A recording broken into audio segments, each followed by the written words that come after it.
Je vous propose de faire un petit diagnostic express de cette photo.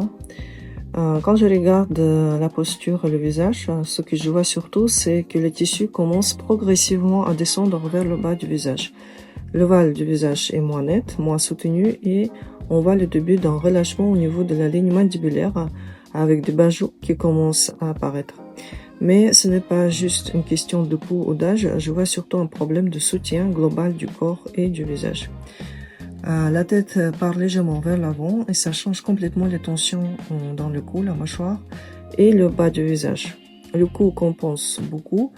Les muscles cervicaux et le platysme attirent les tissus vers le bas, ce qui efface progressivement l'ovale du visage. Quand le cou est en tension et que la tête n'est plus bien alignée au-dessus du thorax, toute la structure du visage commence à perdre son soutien naturel. Au niveau du centre du visage, on voit aussi que les tissus commencent à se concentrer vers le milieu, puis à glisser vers le bas. Les pommettes perdent un peu leur soutien vers le haut. Les joues descendent progressivement vers le sillon nasogénien et ça accentue l'effet de lourdeur du bas du visage. Donc le visage ne tombe pas uniquement à cause de la peau, il descend parce que toute la structure posturale et musculaire change.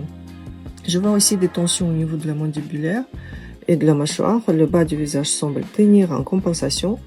Et quand la mâchoire compense trop longtemps, ça peut même commencer à modifier l'occlusion, la façon dont les dents se positionnent et dont la bouche se ferme au repos.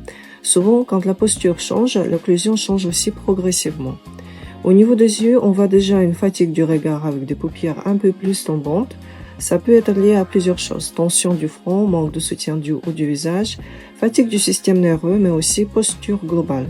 Quand la tête part vers l'avant et que le haut du thorax se ferme, le regard perd en ouverture et les tissus autour des yeux se fatiguent davantage. La cage thoracique joue un rôle énorme ici. Je vois un thorax plutôt fermé avec des épaules légèrement enroulées vers l'avant. Les omoplates ne semblent pas complètement stabilisées, donc les trapèzes et le cou compensent beaucoup.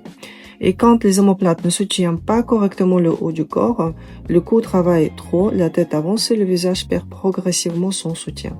Ce qui est intéressant, c'est qu'ici, je vois surtout des déséquilibres fonctionnels et posturaux. Ça veut dire qu'en travaillant la respiration, la posture, la langue, le cou, les omoplates et le soutien profond du corps, on peut vraiment influencer la qualité du visage, l'ovale, le regard et les tensions.